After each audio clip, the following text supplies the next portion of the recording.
The woods of Minnesota have always held a certain gravity for me, a deep, silent pull that I've felt since I was a boy. My name is Jeremiah, and I thought I knew these forests. I'd hiked the Boundary Waters a dozen times, but this trip was different. I was seeking a solitude so profound it could silence the noise of my own head.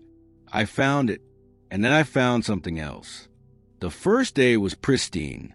Crisp air, the scent of pine and damp earth, the crunch of my boots on the trail. I made camp in a small clearing by a nameless lake, a spot I'd marked on a topo map years ago. As dusk bled into night, the familiar sounds of the woods faded, not into silence, but into a vacuum. Then the other sound began. It started as a low, rhythmic scraping, like bark being peeled from a tree in long, deliberate strips. Then came the whispers, not words, but the shape of words, carried on a wind that wasn't blowing. They came from everywhere.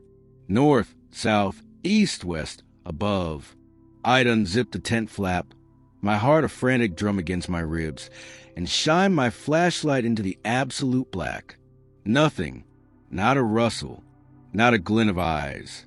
Just that heavy, watchful silence pressing back.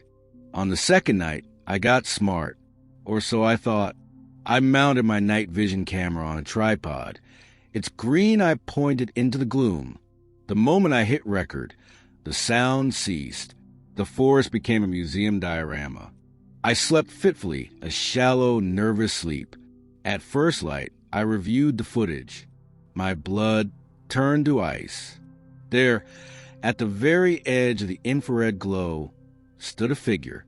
It was man-shaped but utterly wrong, a cutout of absolute darkness against the gray-green world of the camera. It was perfectly still, its posture one of intense, predatory patience, like it was hoping the very act of observation would not find it. I had stared directly into that spot last night. I had seen nothing. A cold dread, deeper than fear, settled in my gut. I'd packed with frantic haste, my hands trembling.